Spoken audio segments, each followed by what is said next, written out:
Welcome to the League of Nerds comic book segment number 141. I'm John Cooney here to talk to you about comics released the 1st of October 2014, beginning as usual with my first five, meaning these are the first 5 books I intend to read this week, and I'll give you a little more depth on them. Starting with at number 1, The Walking Dead number 132, with the solicit Happiness. Series writer Robert Kirkman spoke about the series, and this issue in particular, at San Diego Comic-Con, saying that, quote, characters are in different places, some characters seem to be missing, close quote. In the coming months we'll reveal more about what's going down. October will see 2 issues, 132 and 133, quote, the title of issue 132 is Happiness, and as you can see it doesn't look too happy, close quote. He went on to say, quote, there's some strangeness coming, there's a wounded zombie, which is strange because they don't usually respond to pain, close quote.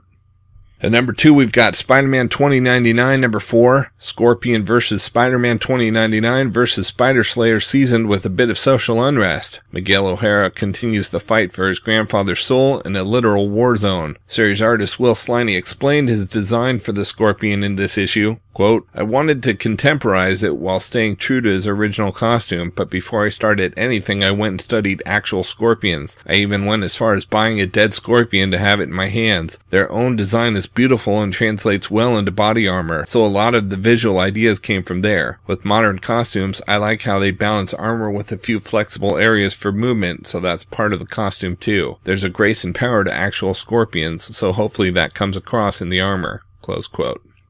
At number 3, we've got Batman Eternal number 26. Martial law is imposed on Gotham City. Learn the secret history of one of Batman's most dangerous foes as he takes center stage. Series co-writer James Tynion IV described the creative process for this book at San Diego Comic-Con. We have such a great team.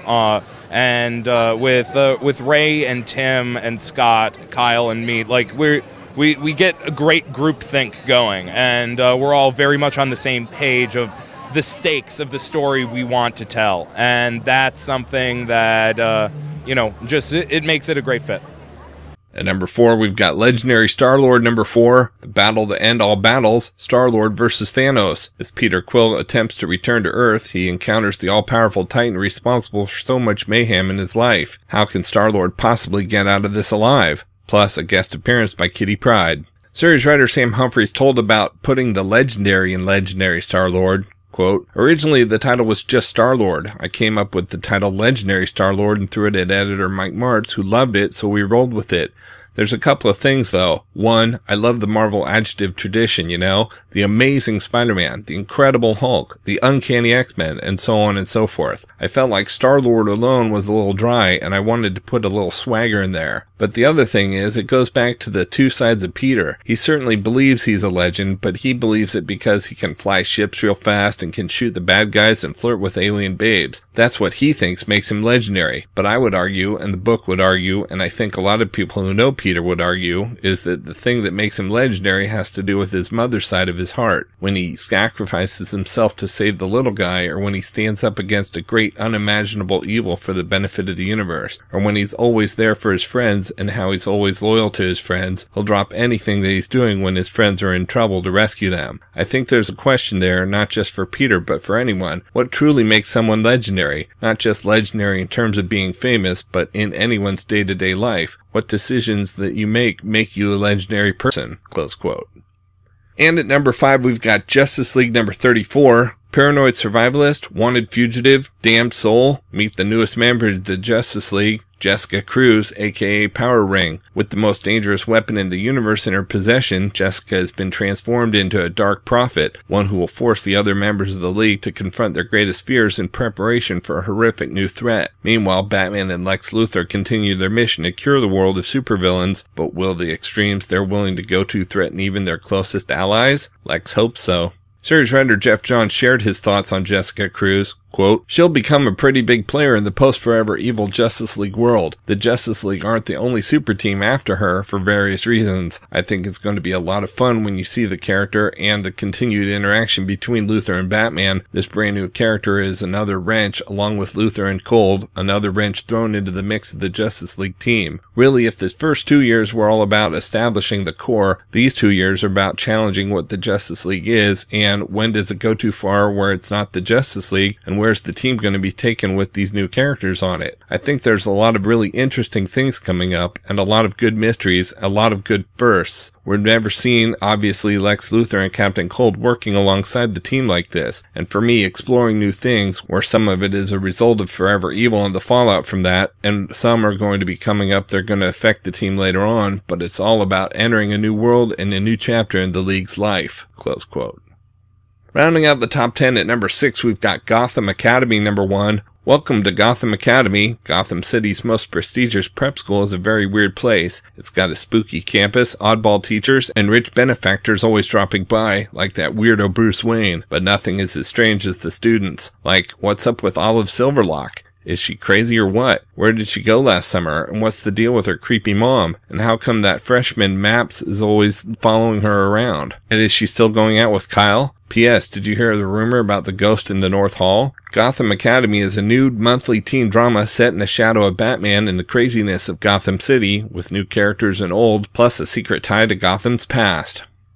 At number 7, we've got Thor number 1. The great hammer Mjolnir lies in the moon, unable to be lifted by anyone in all the heavens, even Thor. Something dark has befallen the god of thunder, leaving him weakened and, for the first time in forever, unworthy. But when frost giants invade the earth, the hammer will be lifted and an all-new Thor will arise, a Thor unlike any we've ever seen before. Who is this new goddess of thunder? Not even Odin knows. Jason Aaron teams with hot up-and-coming artist Russell Dauterman to create a bold new chapter in this storied history of Thor.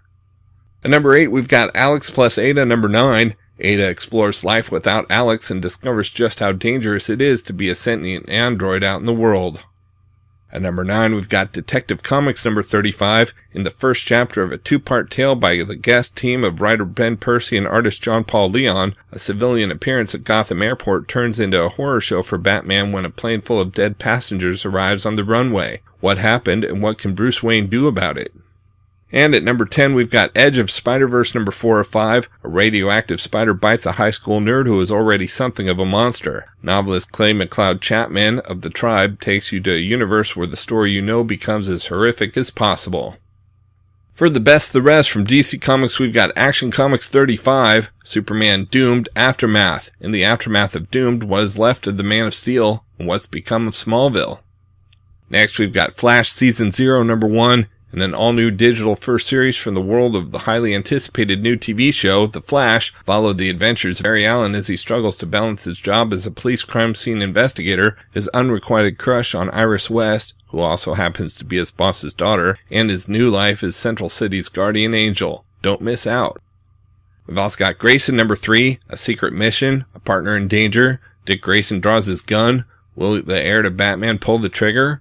Also featuring the stunning, not-to-be-missed debut of new key player in the DC Universe, the world's greatest spy, the Tiger. Next we have Lobo number 1. The all-new Lobo brings the ultra-violence to his new ongoing series. If the first few blood-soaked pages of this issue don't shock you, nothing will. And we've got Names number 2 of 8. Searching for the truth behind the mysterious death of her husband, Katya Walker is drawn into the dangerous, nightmarish world of the Names. Meanwhile, the psychopathic killer known as the Surgeon makes a new move, and we learn more about the bizarre creature known as the Dark Loops. From Marvel Comics, we've got Black Widow number 11. In the wake of Wolverine's death, with Isaac's life on the line, Black Widow takes X-23 punching. Next we have Death of Wolverine number 3 of 4. The beginning of the end is now here. The death of Wolverine. 3 months to die, the loss of Wolverine's healing factor, all led to this, the single most important X-Men event of the decade. Logan has spent over a century being the best there is at what he does, but even the best fade away eventually. Over the years, Logan has been a warrior, a hero, a renegade, a samurai, a teacher, and so much more. But now the greatest X-Men hero will play a role he's never played before in this special weekly event brought to you by industry superstars Charles Soule and Steve McNiven. We've also got Guardians 3000 number 1. Dive right into the action as the original Guardians of the Galaxy, Vance Astro, Yondu, Martin X, Starhawk, and Charlie 27 try to save the future universe from the menace of the Badoon. But what happens when the Guardians discover something behind the Badoon, something even worse than they could have ever imagined? The very future itself is in danger, and the only possibility of salvation relies on the shoulders of this ragtag, bombastic group of underdogs. Thrown together by fate and fighting against intolerable oppression, how can they even hope to survive the first issue? Next, we have Men of Wrath by Jason Aaron, number 1. Ever since great-grandfather Isom killed a man over some sheep, a black cloud has hung over the Wrath family. Now, over a century later, Ira Wrath, the coldest hitman ever to walk on Alabama soil, has taken a job that will decide the fate of his cursed family once and for all. Writer Jason Aaron of Southern Bastards and Scalped and artist Ron Garney of Weapon X and Thor God of Thunder team up once again to bring you the story of a Southern family whose only heirloom is violence. We've also got Miracleman number 11, book 3 of the New York Times bestseller begins. From on high above London, Miracleman reveals the legends and tragedies that gave rise to Olympus. Gods and monsters walk the earth as the aliens whose technology gave birth to Miracleman seek to exterminate the survivors of Project Zarathustra, including material originally presented in Miracleman number 11, plus bonus content. Next we have Silver Surfer number 6, Perfection. Everything up to this point was chance and fate, but now it's decided. Dawn's earned her spot on the board, and she and the Surfer are going to explore the universe together. And what better place to start than Planet Prime, the most perfect planet in the entire universe. Perfect food, perfect music, and, oh right, the perfect soldier, out to stop any possible alien threat that might set foot on his world. What chance does the Surfer have against Warrior 1, the deadliest combatant in all of creation? We've also got Uncanny Avengers number 25, Avengers and X-Men Access tie-in. The dark path to Avengers and X-Men Access starts here, an event 2 years in the making. The Red Skull and his S-Men have already begun the Great Vanishing. The Uncanny Avengers are too late. Havoc witnesses the Skull's greatest atrocity yet, Magneto vs. Red Skull blood match that will result in a terribly altered Marvel Universe. And we've got X-Men number 20, In the depths of space, the X-Men have encountered the threat terrorizing Sword, monstrosities called the Gene-Spliced, creatures engineered from the fiercest alien races across the galaxy. But how can the X-Men hope to stop an alien horde? And does Sword's own leader, Abigail Brand, know more about the Gene-Spliced than she's letting on? From Boom Studios, we've got Cloaks number 2 of 4. After the shocking reveal of what truly happened to his mentor and father figure Blackstone, Adam reluctantly agrees to join the ranks of the Cloaks Black Ops organization and is immediately thrown into his first mission, hunting down his predecessor on the team, someone who Adam can't help but find familiar. From Image Comics, we've got the Fade Out number 2. Was a murder covered up, or did the movie starlet commit suicide? And how does the show go on with a dead leading lady in an unfinished film? Brubaker and Phillips' new crime noir masterpiece is just getting started. Remember, every month the Fade Out has exclusive back page articles that are only available in the single issues. Next we have Morning Glories number 41, Nowhere Else to Go. We've also got Peter Panzerfaust number 21, On Till Morning Part 1. From the memories of Claude, the only living twin, the story continues. Together at last, Peter, the Darlings, and the remaining Lost Boys embed themselves in the dangerous heart of Paris. With the Hook hot on their heels, it's only a matter of time before they're discovered. But Peter has a plan. A new story arc begins here. And we've got Tech Jacket number 4, Just What Is the Colossal Doing to Zach Thompson? The evolution of the Tech Jacket starts here.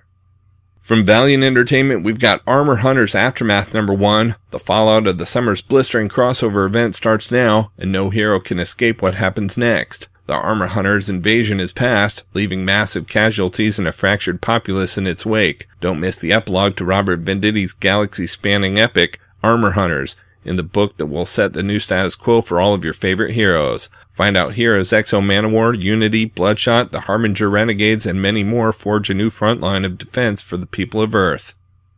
Out in trades this week, we've got Batman Volume 4 Zero Year Secret City trade paperback. The second arc of Batman Zero Year is collected as the New 52 Origin of the Dark Knight delves into Bruce Wayne's past with the Red Hood Gang and his run-in with aspiring district attorney Harvey Dent. You won't want to miss the moment that Bruce becomes Batman. This new hardcover collects Batman number 21 through 24.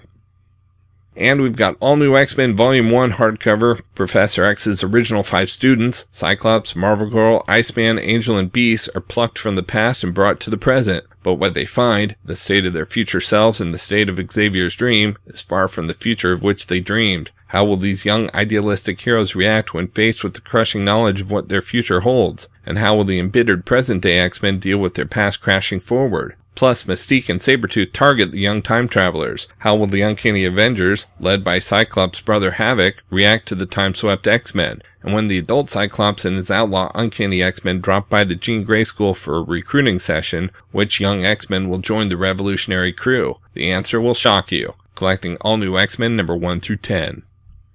Okay, so that's just a few of my favorite books out this week, and there's still plenty of others available. I broke out all the Marvel titles this week in their own video, as well as a separate video for all of DC, and even a video with the top independent publishers, and you can find them all on my YouTube channel at he'sgotissues.com. And we'll also have links up on the leagueofnerds.com, our Facebook page, so be sure to like us there too. Of course, you can follow everything I'm reading on Facebook, Pinterest, Tumblr, or Twitter. You can find links to everything in the About section of he'sgotissues.com. And a reminder that both He's Got Issues and the League of Nerds are proud members of the Comics Podcast Network. So until next week, I'm John Cooney, and I've got issues.